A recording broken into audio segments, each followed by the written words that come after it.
मित्रों, एक कवि ने कहा है, कंधों से चौड़ी छाती नहीं होती और धर्म से बड़ी जाति नहीं होती। ये चुनाव जाति का चुनाव नहीं है, ये चुनाव सनातन का चुनाव है, सनातन की प्रतिष्ठा का चुनाव है। कि एक दिवाली हम जो है 12 तारीख को मनाएंगे, लेकिन हम सब लोग दूसरी दिवाली 3 दिसंबर को मनाएंगे। और हमारा एक सहयोगी कह रहा है कि वो सनातन तो कोरोना रे बराबर है, वो सनातन तो डेंगू रे बराबर है, वो हिंदू धर्म जो है, वो सनातन धर्म जो है, वो मलेरिया रे बराबर है, कैंसर रे बराबर। इन्हें फटाफट खत्म करना चाहिए। यह चुनाव जाति का चुनाव नहीं है, यह चुनाव सनातन का चुनाव है, सनातन की प्रतिष्ठा का चुनाव है।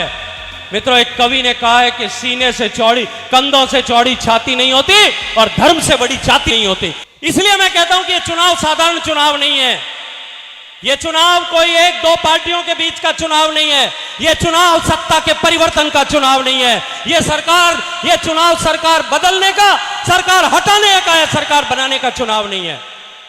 यह चुनाव एक धर्म युद्ध के बराबर चुनाव है, जिस चुनाव में हमको एक झूठ को हरा करके सत्य को जिताना है, जिस चुनाव में भ्रष्टाचार को हटा करके सुशासन को लाना है, उसके लिए ये चुनाव।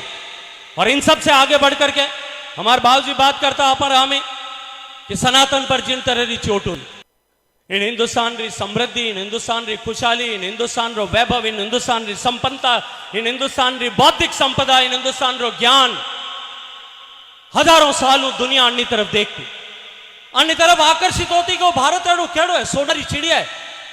आक्रांता भारत में आता, भारत में आक्रमण करने वास्ते, भारत की संपत्ति ने लूटने वास्ते, भारत का ज्ञान और संपदा ने नष्ट करने वास्ते, भारत का इन सनातन ने खंडित करने वास्ते हजारों साल तक भारत पर आक्रमण हुआ। चंगेज खान आया, यूनानी आया, सिकंदर आया, खिलजी आया, तुगलक आया, खालिज आया, खलीफा आया, अरब आया, पठान आया, सैयद आया, गुलाम आया और हमारे बाद में मुगल वंश आया। हजारों साल तक हिंदुस्तान पर हमला हुआ और इन पश्चिमी सीमा पर जितना हमला हुआ, इन साचोरियों ले और ठेठ अंत तक इन राजस्थान रा वीर बांकुरा आप छाती माते वहां हमला ने जेल इन सनातन ने जिंदा रखे।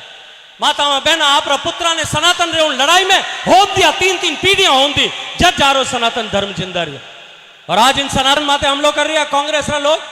वे खड़गे साहब आज जोधपुर में आए है, वे कह रहे हैं कि मोदी जीत गया तो सनातन की ताकत बढ़ जाएगी। और हमारा एक सहयोगी कह रहा है कि वो सनातन तो कोरोना रे बराबर है, वो सनातन तो डेंगू रे बराबर है, वो हिंदू धर्म जो है, वो सनातन धर्म जो है, वो मलेरिया रे बराबर है, कैंसर रे बराबर। इन्हें फटाफट खत्म करना चाहिए। मैं आज आप लोगों ने पूछना चाहूं, आप वहां लोगों की औलाद जितना लोग अठे बैठा है, कोई जाति समाज रा होला, क्योंकि सब रा बडेरा बलिदान करियो इन सनातन ने बचाने वास्ते। मैं आज आपने पूछना चाहूं कि जिन सनातन ने हजारों साल तक माथा दे दे रापा बडेरा जिंदा रखियो, आप भी सनातन ने एक वोट दे ठीक जगह पर जिंदा नहीं रख सका, उन सनातन रे वास्ते एक वोट नहीं दे सका। यह चुनाव जाति का चुनाव नहीं है, यह चुनाव सनातन का चुनाव है, सनातन की प्रतिष्ठा का चुनाव है। मित्रों, एक कवि ने कहा है कि सीने से चौड़ी, कंधों से चौड़ी छाती नहीं होती और धर्म से बड़ी जाति नहीं होती। धर्म से जाति कभी बड़ी नहीं हो सकती। यह धर्म पर हमला हो रहा है, इसलिए यह धर्म के विरुद्ध में हो रहे संघर्ष का चुनाव। और मैं इसीलिए आप सबसे आग्रह करने के लिए आया कि इस चुनाव को धर्म युद्ध मानिए, असत्य पर सत्य की जीत का।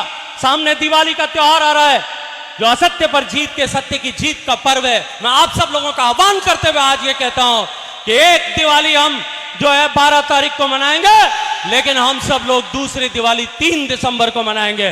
जिस दिन यहां परिणाम आएगा, जिस दिन यहां परिणाम आएगा, विजयादशमी का उत्सव गया है, दशहरे के दिन रावण जला था और दशहरे के दिन हम इस कांग्रेस के रावण को यहां 25 नवंबर को जलाएंगे, वोट दे दे करके जलाएंगे।